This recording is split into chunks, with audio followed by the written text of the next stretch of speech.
नमस्कार साथियों। तो चलिए आज के दैनिक जागरण में क्या खास खबरें हैं उन्हें हम लोग एक एक करके देख लेते हैं। और याद रखिए दैनिक जागरण का राष्ट्रीय संस्करण है, तो इसमें आप लोगों को महत्वपूर्ण खबरें ही देखने को मिलेंगी। आप लोगों ने देखा कि इस साल 5 लोगों को भारत रत्न देने की घोषणा हो चुकी है। इसमें पहला नाम है, आप देखेंगे, कर्पूरी ठाकुर का, जो बिहार के मुख्यमंत्री रहे।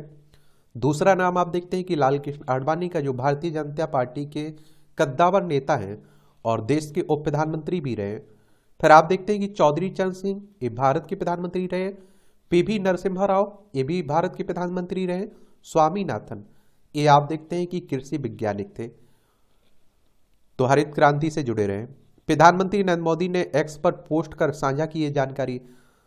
तो अगर हम लोग देखिए भारत रत्न की बात करें ना, तो इसके बारे में आप लोग जान लीजिए।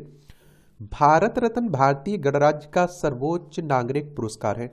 इतिहास और इसके विकास की बात करें तो वर्ष 1954 में स्थापित यह पुरस्कार जाति, व्यवसाय, स्थिति या लिंग के भेदभाव के बिना उच्चतम क्रम की असाधारण सेवा प्रदर्शन की मान्यता में प्रदान किया जाता है। और यह पुरस्कार मूल रूप से कला, साहित्य, विज्ञान और सार्वजनिक सेवाओं में उपलब्धियों तक सीमित था, लेकिन दिसंबर 2011 में सरकार ने मानव प्रयास के किसी भी क्षेत्र को शामिल करने के लिए मानदंड का विस्तार किया। और इसके प्रथम प्राप्तकर्ताओं की बात करें तो 1954 में एससी राजगोपालाचारी, सर्वपल्ली राधाकृष्ण और सीवी रमन को दिया गया था, ये भी याद रखिएगा। और यह अनिवार्य नहीं कि हर वर्ष भारत रत्न प्रदान किया जाए। ऐसा कोई लिखित प्रावधान भी है कि नहीं है कि भारत रत्न केवल भारतीय नागरिकों को ही दिया जाना चाहिए। और भारत रत्न हेतु सिफारिश प्रधानमंत्री द्वारा भारत के राष्ट्रपति को की जाती है, ये भी याद रखना चाहिए मुझे लगता है।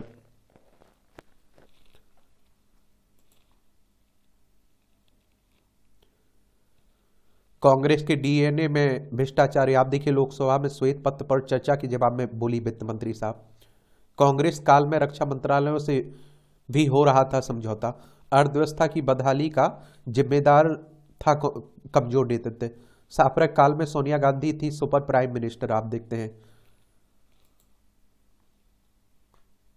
ये वित्त मंत्री की नजर से पहले और अब औद्योगिक यूनिट को पर्यावरण मंजूरी मिलने में औसतन 316 दिन लगते थे पहले, जो अब 70 दिन हो गए।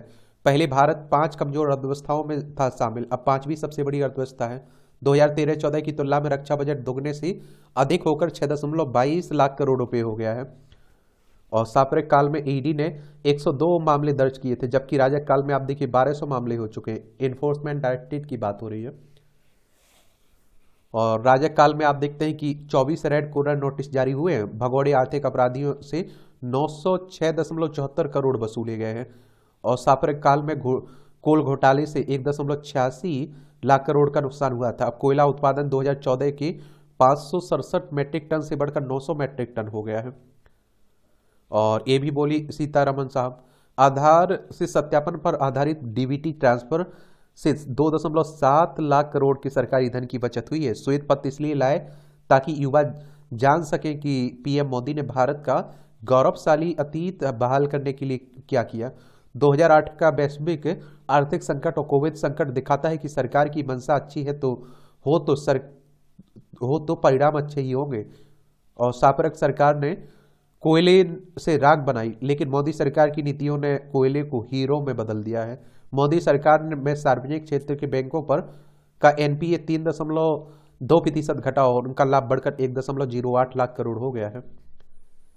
पाकिस्तान में त्रिशंकु संसद के सार है, किसी को बहुमत नहीं मिला है। इमरान खान की पार्टी सबसे आगे रही है। और नवाज शरीफ 1 सीट पर जीते, 1 पर हारे। बिलावल 2 सीटों पर जीते और 1 पर हारे। परिणामों की घोषणा में देरी से उठे सवाल। एक बात और आप लोगों को बता दूं, देखिए एक बात आप भी जानते हैं कि इमरान खान के बहुत बुरे दिन चल रहे हैं। उन्हें जेल में रखा जा रहा है, उनके ऊपर आप देखते हैं कि सजाएं हो रही है। उनकी पार्टी का चुनाव चिन्ह जब्त कर लिया गया है। फिर भी आप सोचिए कि अगर सबसे बड़ी पार्टी बन रही तो बड़ी बात होती है। और कहते हैं कि यहाँ की युवाओं में और महिलाओं में काफ़ी पॉपुलर है इमरान खान। एक समय आप देखिए क्रिकेटर रहे हैं। देखिए लद्दाख हो, जम्मू कश्मीर, पंजाब, राजस्थान, गुजरात, 5 राज्यों की सीमा लगती है। अब देखते हैं कि सरकार किसकी बनती है। लोकसभा में आज राम मंदिर पर चर्चा होगी।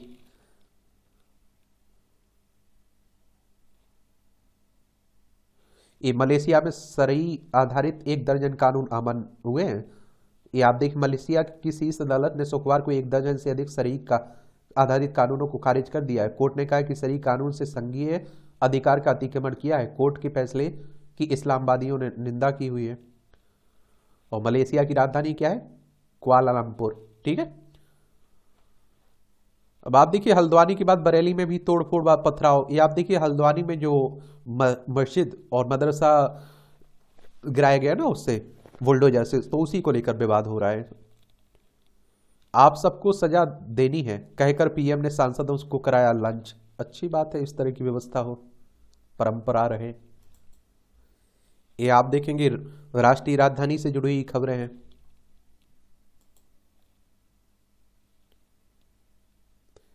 कर्मचारियों को दें वेतन और पेंशन, नहीं तो बंद कर देंगे नगर निगम। ये हाईकोर्ट कह रहा है। देखिए,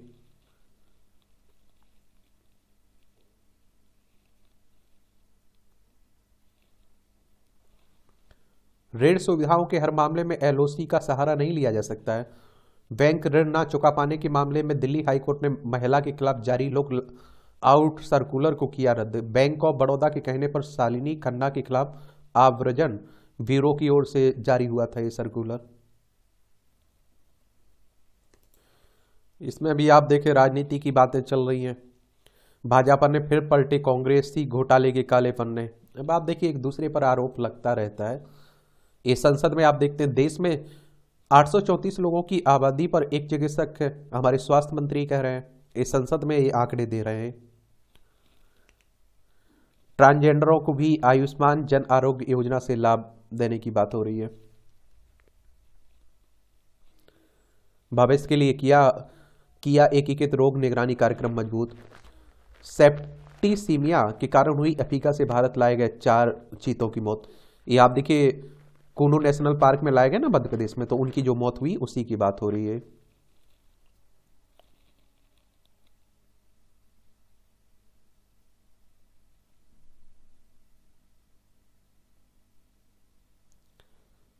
देश को रक्षा क्षेत्र में मिला 5,077 करोड़ रुपए का एफडीआई। भट्ट साहब कह रहे हैं, एफडीआई नहीं कि विदेशी प्रत्यक्ष निवेश की बात हो रही है।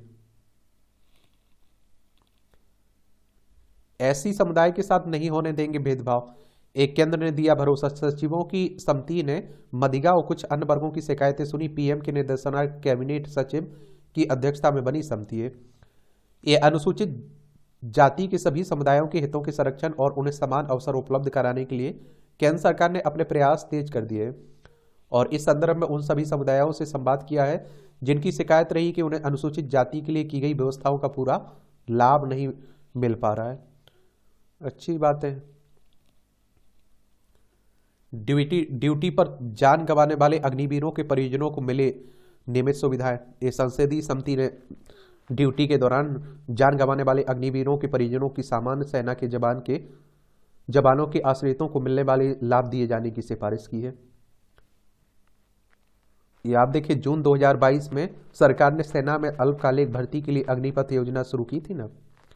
इसमें 17.5 से 21 आयु वर्ग के युवाओं को भर्ती किए जाने का प्रावधान है और इसमें से 25% 15 और वर्ष तक बनाए रखने का भी प्रावधान है। इसमें रक्षा पर संसद की स्थायी समिति ने ड्यूटी पर जान गंवाने वाले सैनिकों के परिजनों को दी जाने वाली अनुग्रह राशि हर श्रेणी में 10 लाख रुपए बढ़ाने की सिफारिश की। समिति ने प्रत्येक श्रेणी में न्यूनतम अनुग्रह राशि 35 व अधिकतम 55 लाख रुपए करने की सिफारिश की है। ये आप देखिए, राजनीति की बातें चल रही हैं। आप लोगों को इलेक्शन कमीशन के बारे में बताना है। भारतीय निर्वाचन आयोग की स्थापना कब हुई थी?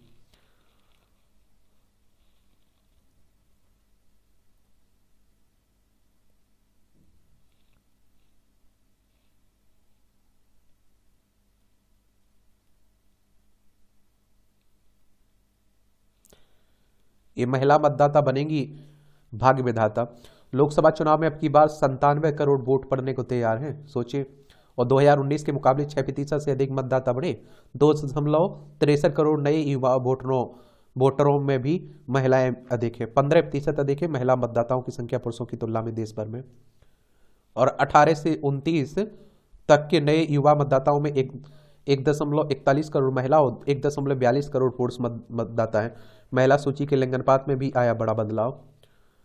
4 मानकों पर तैयार मतदाता सूची। आयोग ने अंतिम मतदाता सूची जारी करने के साथ ही यह भी दावा किया है मतदाता सूची में पूरी सतर्कता के साथ तैयार किया गया है और इसको तैयार करने के लिए जिन 4 मानकों पर मुख्य रूप में काम किया गया उनमें पारदर्शिता, शुद्धता, समावेशिता और बेहतर बनाना है। और आयोग ने जम्मू कश्मीर और असम के मतदाता सूची को नए सिरे से अपडेट किया है। और जम्मू कश्मीर में आप देखिए 86.94, जबकि असम में 2.43 आप देखते हैं कि करोड़ हो गए हैं। चलिए उसी की बात हो रही है। और 22 लाख से अधिक फर्जी वोटर बाहर भी किए गए हैं। ये आप देखिए आपकी 49.5 करोड़ पुरुष, 47.1 करोड़ महिलाएं, 48,000 से अधिक थर्ड जेंडर मतदाता शामिल हो गए अब भारत में। अब आप देखिए ये बात हो रही है वही भारत रत्न की, तो अब तक 53 लोगों को भारत रत्न मिल चुका है, ये जरूर याद रखिएगा। और इससे पहले एक बार 4 लोगों को मिला था पुरस्कार। भारत रत्न के लिए एक वर्ष में केवल 3 लोगों को प्रदान करने की व्यवस्था है, लेकिन 1999 में से 4 लोगों को दिया गया था और 3 लोगों को मिला पुरस्कार। आखिरी भारत रत्न पुरस्कार 2019 में प्रणब मुखर्जी को प्रदान किया गया था और इनके साथ ही यह पुरस्कार मरणोपरांत भूपेंद्र कुमार हजारिका, नानाजी देशमुख को भी प्रदान किया गया था। 1997, 1992, 1991, 1955, 1954 में भी एक वर्ष में 3 व्यक्तियों को भारत रत्न दिया गया था। 2 लोगों को मिला भारत रत्न 2015 में, 2014 में, 2001 में, 1998 में, 1990 में, 1963 में, 1961 में 2 व्यक्तियों को दिया गया। 4 साल तक किसी को नहीं मिला पुरस्कार। 2020 से 2023 तक यह पुरस्कार नहीं दिया गया किसी को भी। पहले 2 पुरस्कार भारत सरकार ने 1954 में 2 नागरिक पुरस्कार भारत रत्न और पद्म विभूषण स्थापित किए थे। बाद में इसे 3 वर्गों में बांटा गया था, पहला वर्ग, दूसरा वर्ग, तीसरा वर्ग। 1955 में बदला नाम। 8 जनवरी 1955 को इसका नाम बदलकर पद्म भूषण पद्मश्री कर दिया गया था। और पहली बार 3 लोगों को पुरस्कार मिला था, जो आपको बताया ना। पहली बार यह प्रतिष्ठित पुरस्कार सी राजगोपालाचारी, सर्वपल्ली राधाकृष्णन और चंद्रशेखर वेंकट रमन को दिया गया था। ये आप देखिए चौधरी चरण सिंह की बात करें तो इनका जन्म 23 दिसंबर 1902 में हुआ था। किसानों की मसीहा के नाम से जानते हैं। जातिवाद के विरोधी चौधरी चरण सिंह भारतीय राजनीति के आसमान पर चमकते उस ध्रुव तारे की तरह हैं जिसमें समाज में समता का विकास फैलाया, किसानों को धरती का वास्तविक स्वामी बनाया, बागपत की धरती को कर्मस्थली बनाकर उत्तर प्रदेश के मुख्यमंत्री और देश के प्रधानमंत्री तक बने। महात्मा गांधी के आह्वान पर चौधरी चरण सिंह ने 1930 में नमक बनाया और 1942 में अंग्रेज भारत छोड़ो आंदोलन में भाग लेने पर मेरठ जिला प्रशासन ने उन्हें देखते ही गोली मारने का आदेश भी दिया था। और उन्होंने किसानों का कर्ज माफी बिल पास कराया, जमींदारी उन्मूलन, भूमि सुधार अधिनियम लागू करने, किसानों को पटवारी राशि मुक्ति दिलाने, चकबंदी अधिनियम पारित कराने में योगदान किया। इसके अलावा ब्रिटिश काल के कानून को खत्म कराने, जोत बही दिलाने, कृषि उपज पर अंतर्राज्यीय आवाजाही पर लगी रोक हटाने जैसे बेमिसाल काम किए। और चौधरी चरण सिंह का जन्म हापुड़ के नूरपुर गांव में एक साधारण परिवार में हुआ था। वह आप देखते हैं कि 1929 में जिला पंचायत सदस्य बने। 3 अप्रैल 1967 को पहली बार उत्तर प्रदेश के मुख्यमंत्री बने। उन्होंने आदेश जारी किया कि जाति के नाम पर शिक्षण संस्थानों का अनुदान बंद होगा। इससे जातियों के नाम पर संचालित शिक्षण संस्थाओं का नामकरण महापुरुषों पर हुआ। और उन्होंने 28 जुलाई 1979 को प्रधानमंत्री की शपथ लेकर इतिहास रच डाला। वह सिद्धांतों से डिगने वाले नहीं थे। उन्होंने बहुमत साबित करने से पहले इंदिरा गांधी के चाय का निमंत्रण ठुकराकर प्रधानमंत्री पद से इस्तीफा भी देना उचित समझा।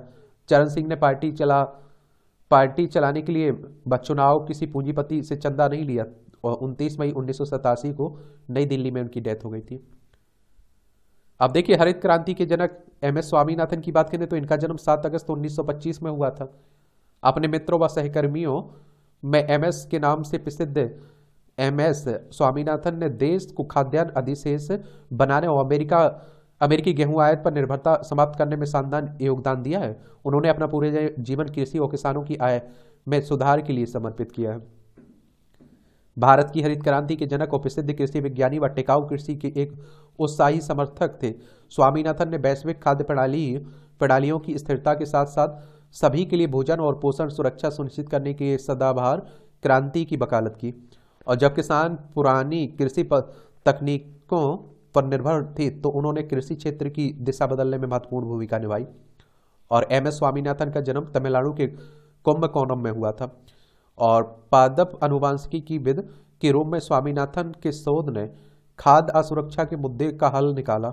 छोटे किसानों को उत्पादकता बढ़ाकर अपनी आय बढ़ाने में उल्लेखनीय मदद भी की। 1949 में नीदरलैंड में कृषि विश्वविद्यालय और बाद में आदि के कैम्ब्रिज विश्वविद्यालय में आलू पर जेनेटिक अध्ययन के साथ अपना शोध करियर शुरू किया। वह 2007 से 2013 तक राज्यसभा के सदस्य भी रहे। साइटोजेनेटिक्स और आलू के उत्पादन में उन्होंने उल्लेखनीय योगदान भी दिया। चावल उगाने वाले क्षेत्रों के लिए उपयुक्त चावल की उन्नत किस्मों को विकसित करने के लिए केंद्रीय चावल अनुसंधान संस्थान में उनकी नियुक्ति हुई। 28 सितंबर 2023 को 98 वर्ष की आयु में उनकी डेथ हो गई थी चेन्नई में। पीवी नरसिम्हा राव, इनका जन्म आप देखिए 28 जून 1921 में हुआ था। आर्थिक सुधारों के नए युग के सूत्रधार हैं। कई भाषाओं के जानकार विद्वान राजनेता पीवी नरसिम्हा राव को भारतीय राजनीति के चाणक्य के रूप में जाना जाता है। वह दक्षिण से पहले प्रधानमंत्री और नेहरू गांधी परिवार के बाहर 5 साल का कार्यकाल पूरा करने वाले पहले कांग्रेस नेता थे। वह 1991 से 1996 तक भारत के प्रधानमंत्री रहे। राव को दूरगामी आर्थिक सुधारों की शुरुआत करने वाला और राजनीतिक पैतरेबाजी के लिए भी जाना जाता है। अपनी विद्वता और राजनीतिक कुशलता का परिचय देते हुए उन्होंने 1992 में अयोध्या में विवादित ढांचा विध्वंस के बाद मुस्लिम मौलवियों को शुद्ध उर्दू में शांत किया था और उन्हें मृत्यु के 19 साल बाद भारत के सर्वोच्च नागरिक सम्मान भारत रत्न से सम्मानित किया जाएगा।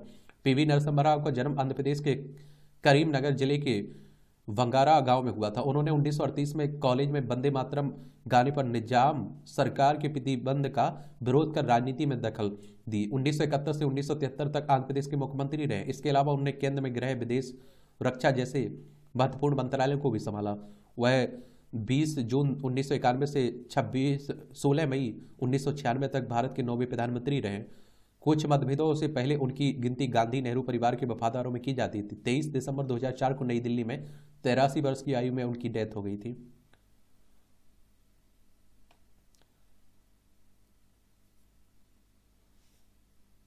अब आप देखिए चौधरी चरण सिंह को मिला तो माना जा रहा है कि जैन चौधरी एनडीए से लगभग उनका तय माना जा रहा है क्योंकि उनकी बातों से ऐसा लगने लगा। मौनी अमावस्या पर 2.18 करोड़ ने किया स्नान। क्या तिथि बदले बिना संविधान की प्रस्तावना में कर सकते हैं संशोधन? सुप्रीम कोर्ट का यह सवाल है। संविधान की प्रस्तावना से समाजवादी व पंथ निरपेक्ष शब्द हटाने की मांग का मामला है। 1976 में इंदिरा गांधी सरकार में 42वें संविधान संशोधन के जरिए जोड़े गए थे ये शब्द। और आप सभी जानते हैं कि क्या कहते हैं, 42वें संविधान संशोधन को आप लोग मिनी कॉन्स्टिट्यूशन भी कहते हैं। इतना बड़ा बदलाव हुआ था।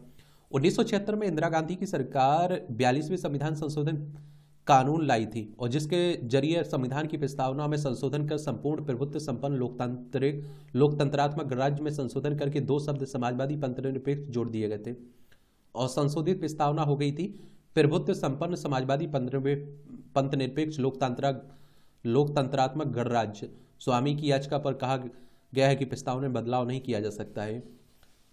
चलिए आप लोग क्या सोचते हैं, इस पर अपनी राय जरूर दीजिएगा।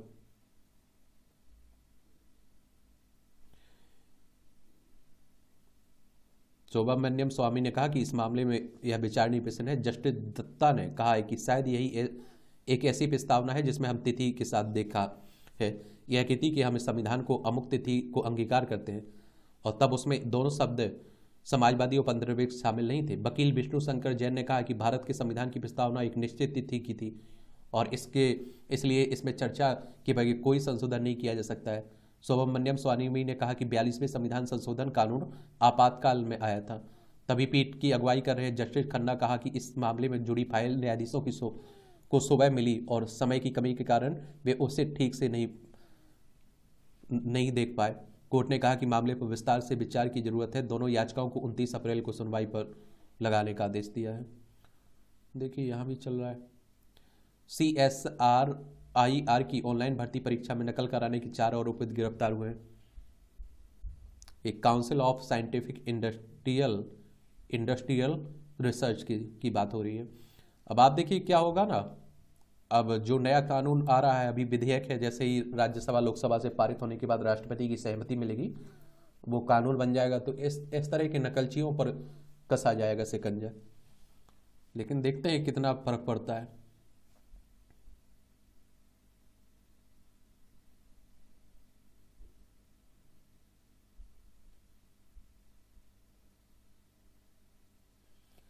ये जम्मू कश्मीर में पहाड़ियों और पिछड़ों के हक पर संसद की मुहर। जम्मू कश्मीर से संबंधित 3 विधेयक पारित अंतरिम हस्ताक्षर के लिए राष्ट्रपति के पास भेजे जाएंगे। 35 वर्षों से संघर्ष कर रही पहाड़ी पर पदरी, गड्ढा, ब्राह्मण व कोली समुदाय के लोगों के साथ हुआ न्याय। ये जम्मू कश्मीर अनुसूचित जनजाति आदेश संशोधन विधेयक 2024। इस विधेयक के तहत जम्मू कश्मीर में पहाड़ी जनजाति, कोली, पदरी और गड्ढा ब्राह्मण को भी अनुसूचित जनजाति में शामिल किया जा रहा है। यह जनजाति 3 दशक से अधिक समय से इसके लिए मांग कर रही थी। इससे पूर्व गुज्जर, बकरवाल, गद्दी बिरादरियों को भी अनुसूचित जनजाति का लाभ मिलता है। और जम्मू कश्मीर स्थानीय निकाय कानून संशोधन विधेयक 2024, यह विधेयक हमारे संविधान के अनुसार अनपिछड़ा वर्ग के लिए पंचायती और शहरी निकायों में आरक्षण प्रदान करता है। अभी तक जम्मू कश्मीर में OBC को पंचायत और शहरी निकायों में कोई आरक्षण नहीं मिलता था। और साथ ही इस बिल में जम्मू कश्मीर के चुनाव आयोग को निकाय चुनाव कराने का प्रभार दिया गया है। जम्मू कश्मीर अनुसूचित जाति संशोधन विधेयक 2024, तो इस के तहत अनुसूचित जनजाति में मेहतार समुदाय को अनुसूचित जाति में शामिल किया गया है। इसके अलावा वाल्मीकि शब्द को जोड़ा गया है। यह विधेयक 1956 के जम्मू कश्मीर और लद्दाख के अनुसूचित जाति आदेश को संशोधित करता है।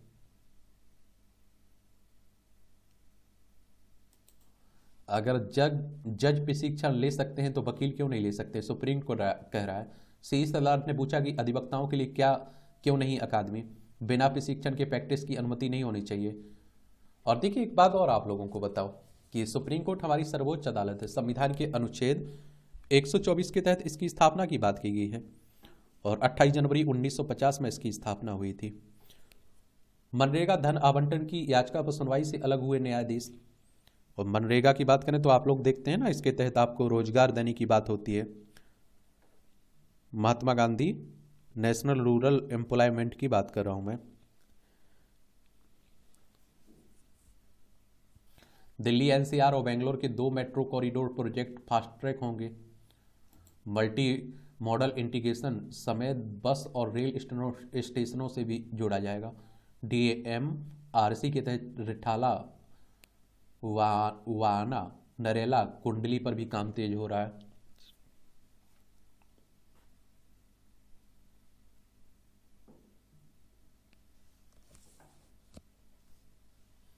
ये जमीन के बदले नौकरी घोटाले में राउडी मीसा व हेमा को अंतरिम जमानत मिल चुकी है। ये लालू प्रसाद यादव की बात हो रही है। ये आप देखिए जब रेल मंत्री थे ना, उस समय आप देखते हैं कि कहते हैं कि इन पर आरोप है कि इन्होंने जमीन के बदले नौकरियां दी थी रेलवे में।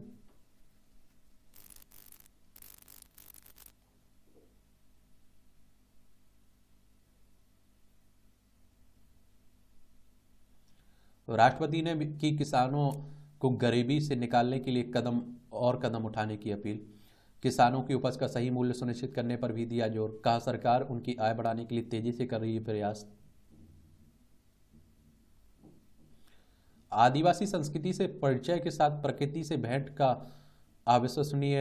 अविस्मरणीय अनुभव। मध्य प्रदेश की सीधी में पर्यटकों को लुभा रहा आदिवासियों का अतिथि सत्कार और मिट्टी से बने होम स्टे। और इस तरह के स्थानों पर जाया करिएगा, अपनी संस्कृति को देखा करिएगा और आप देखेंगे कि आदिवासियों ने ही अपनी संस्कृति को बनाए रखा हुआ है। अगर हकीकत में देखना है संस्कृति तो इनकी संस्कृति को देखिए। हम लोग तो अपनी संस्कृति से, संस्कार से हटते जा रहे हैं और देख रहे हैं कहाँ जा रहे हैं ये भी पता नहीं है। जो संपादकीय पाठ है आपका दैनिक जागरण का, वो उसकी क्लास शाम की आती है 6 बजे आपकी, विस्तार से उस पर डिस्कस करते हैं हम लोग, क्योंकि वो काफ़ी महत्वपूर्ण भी क्लास है आप लोगों के लिए। रिफाइनरिंग क्षमता बढ़ाने को सिर्फ भारत तैयार है। ग्रीन एनर्जी अपनाने के बीच पेट्रो रसायन में देश को एक बड़ी शक्ति के तौर पर उभारने का संकल्प है। 25.4 करोड़ टन सालाना देश की मौजूदा रिफाइनरी क्षमता है। सऊदी अरब के सहयोग से लगेगी सबसे बड़ी रिफाइनरी की बात हो रही है। भारत की रिफाइनरी क्षमता बढ़ाना तर्कसंगत भी है और व्यवस्थित तरीके से ऊर्जा के बदलाव की जरूरत है। हमारे पेट्रोलियम मंत्री हरदीप पुरी कह रहे हैं। एनबीएफसी का बैंक के लिए लाइसेंस मांगना ठीक नहीं है। आरबीआई की deputy governor M Rajeshwar Rao ने बजाज फिनसर्व के चेयरमैन संजीव बजाज की बैंक लाइसेंस की मांग को नकारा है। RBI reserve bank of India की बात कर रहा हूँ, 1 अप्रैल 1935 में इसकी स्थापना हुई थी। मुंबई में हेडक्वार्टर देखने को मिलेगा। जनवरी 2025 से शुरू होगी एचपी की बाड़मेर रिफाइनरी, हिंदुस्तान पेट्रोलियम की। मारुति सुजुकी अर्टिगा की बिक्री 10 लाख के पार हुई है। विदेशी मुद्रा भंडार में 5.7 अरब डॉलर की वृद्धि हुई है। और ये आप देखिए वित्तीय सप्ताह 5.736 अरब डॉलर की वृद्धि की हुई है। ये आप देखिए 622.469 अरब डॉलर हो गया है विदेशी मुद्रा भंडार। एलआईसी का लाभ 49% बढ़कर 9,444 करोड़ हो गया। पेटीएम ई कॉमर्स का नाम बदलकर पाई प्लेटफॉर्म्स, देख लीजिए बुरे दिन भी चल रहे हैं अभी पेटीएम के। एफडीआई का पसंदीदा गंतव्य भारत है, वाणिज्य उद्योग मंत्री हमारे कह रहे हैं। एफडीआई ने कि प्रत्यक्ष विदेशी निवेश की बात कर रहा हूँ। 5 साल में चीनी मिलों को 15,948 करोड़, ये आप देखिए संसद में कहा जा रहा है। चालू वित्त वर्ष में उर्वरक सब्सिडी के तौर पर 1.71 लाख करोड़ रुपए, 80% से अधिक प्रस्ताव को पर्यावरण मंजूरी मिली है। फंड उपलब्ध रहने तक ई वाहनों को मिलती रहेगी सब्सिडी, सरकार ने कहा है। यह भारत का समय है, बढ़ रहे हैं अवसर, मोदी साहब करें। विकास दर लगातार बढ़ रही है, आलोचक अब तक के सबसे निचले स्तर पर हैं। सभी परिस्थितियां पक्ष में, भारत पर लगातार बढ़ रहा है पूरी दुनिया का भरोसा। मजबूत स्थिर बांग्लादेश भारत के हित में है, द्रौपदी मुर्मू कह रही है। बांग्लादेश के विदेश मंत्री ने राष्ट्रपति से मुलाकात की है ना। ये बांग्लादेश आप देखिए, पश्चिम बंगाल हो, असम, मेघालय, त्रिपुरा, मिजोरम, इन सभी राज्यों की सीमा लगती है। 1971 में ये आज़ाद हुआ थे। 3 स्वर्णिम चतुर्भुज मार्गों पर हो रहा है व्यवहार्यता अध्ययन, वैष्णव साहब रेल मंत्री कह रहे हैं हमारे।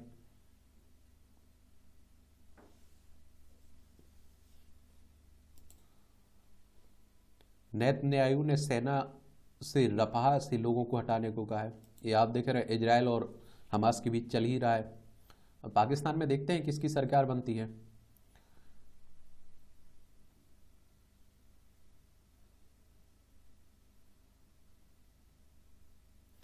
डोनाल्ड ट्रंप ने नेवादा वर्जिन आइलैंड से भी जीता चुनाव। ये आप देखिए राष्ट्रपति का चुनाव होना है ना यहाँ, तो उसी की बात हो रही है। अमेरिका के राष्ट्रपति का कार्यकाल कितना रहता है ये आप लोग बताइएगा। आइसलैंड की ज्वालामुखी का लावा सड़कों तक पहुंचा। आइसलैंड के ग्रांडविक ज्वालामुखी में विस्फोट के बाद लावा बिलूट लेगून द्वीप की ओर जाने वाली सड़क तक पहुंचा है। और देखिए एक बात और आपको बता दूं, ये जो लावा निकलता है ना जिस छिद्र से, उसे आप लोग ज्वालामुखी कहते हैं, ठीक है। और सेप्टी वॉल भी कहते हैं आप लोग पृथ्वी का ज्वालामुखी को। भूगोल में पढ़ते हैं ना आप लोग कि नहीं पढ़ते हैं। चेरनोबिल के निकट रहने वाले भेड़ियों में विकसित हुई कैंसर रोधी क्षमता। चेरनोबिल में परमाणु रिएक्टर में विस्फोट के बाद रेडिएशन फैला था ये 1986 में। वैलेंटाइन डे पर अमेरिका की निजी कंपनी मून मिशन भेजेगी। इंट्यूएक्टिव मशीन्स का लक्ष्य 14 फरवरी को फाल्कन 9 रॉकेट की मदद से लैंडर लॉन्च करना है।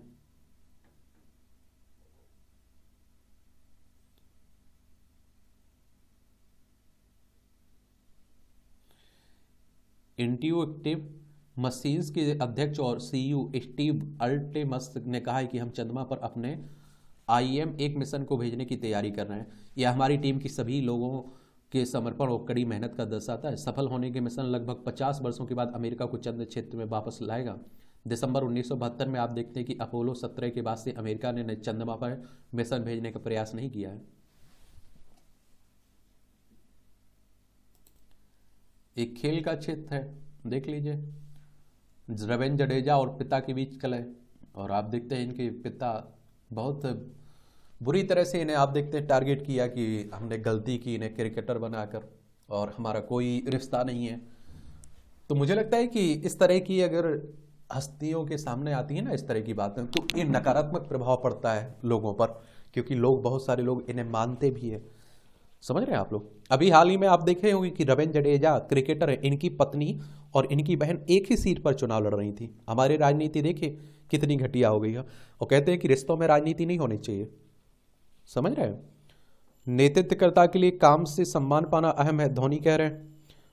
प्रतिबंधित खिलाड़ियों में करणवीर और कृपाल शामिल है। भारत के शीर्ष गोला फेंक एथलीट करणवीर सिंह और चक्का फेंक एथलीट कृपाल सिंह इन खिलाड़ियों में शामिल थे, जिन पर आप देखिए राष्ट्रीय डोपिंग रोधी एजेंसी के अनुशासन पैनल ने 4 साल का प्रतिबंध लगाया था। 2023 को प्रतिबंध लगाया गया था।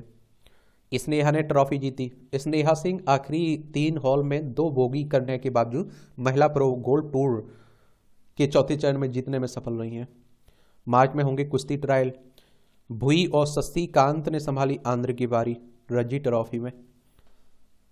तीनों प्रारूपों में 100 मैच खेलने वाले पहले ऑस्ट्रेलियाई बने वार्नर। अंतिम गेंद पर छक्के से जीत दिलाकर रजा बने सिकंदर ILT20 में। फिर से क्लब मैनेजर की भूमिका निभाना चाहते हैं सोल्स्केजर।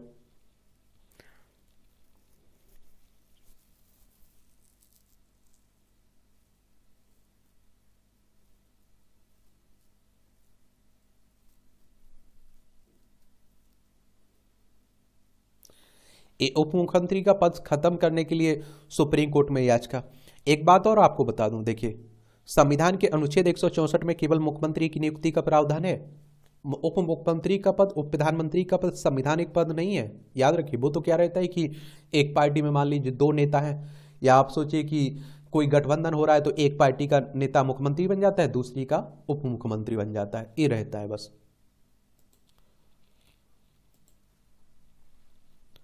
सफलता के मूल मंत्र, ध्यान रखिए, नियम ही वह सेतु है जो उद्देश्य को उपलब्धि से जोड़ता है। इसलिए तैयारी के दौरान अनुशासन ही आपको सफलता की गारंटी देता है। और एक बात आप लोग, नियमितता जरूरी है। जो भी काम कर रहे हैं डेली करें आप लोग, और सकारात्मक रहें, पॉजिटिव रहें, अच्छे से तैयारी करें।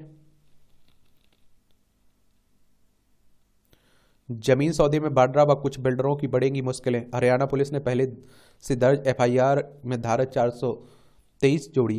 IG क्राइम कुलविंदर सिंह ने हाई कोर्ट में दाखिल की स्टेटस रिपोर्ट। कांग्रेस अध्यक्ष सोनिया के दामाद है ना, प्रियंका गांधी के पति रॉबर्ट वाड्रा, उन्हीं की बात हो रही है।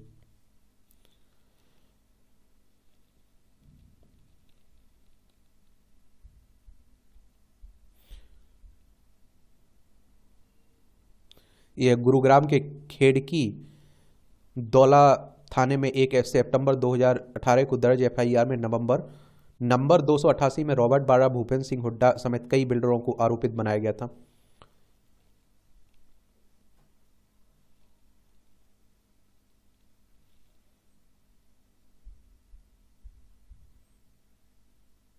इस स्वास्थ्य संवर्धन के लिए निमहैंस को WHO नेल्सन मंडेला पुरस्कार मिला है। 2019 में WHO द्वारा शुरू किया गया पुरस्कार स्वास्थ्य संवर्धन के क्षेत्र में उल्लेखनीय योगदान के लिए व्यक्तियों, संस्थानों, सरकारी व गैर सरकारी संगठनों को दिया जाता है। और निमहैंस ने बयान जारी कर बताया कि यह पुरस्कार मानसिक स्वास्थ्य और कल्याण को बढ़ावा देने के लिए संस्थान और समर्पण और उत्कृष्ट योगदान का प्रमाण है। और देखिए, अगर हम लोग WHO की बात करें तो वर्ल्ड हेल्थ ऑर्गेनाइजेशन की बात हो रही है। इसकी स्थापना कब हुई थी? 7 अप्रैल 1948 में जेनेवा, स्विट्जरलैंड में इसका हेडक्वार्टर देखने को मिलेगा। 7 अप्रैल को आप लोग विश्व स्वास्थ्य दिवस भी मनाते हैं। OTT पर अश्लीलता बर्दाश्त नहीं की जाएगी। केंद्रीय मंत्री अनुराग ठाकुर ने दी सलाह, OTT पर क्षेत्रीय भाषाओं में तैयार किए जाए कंटेंट।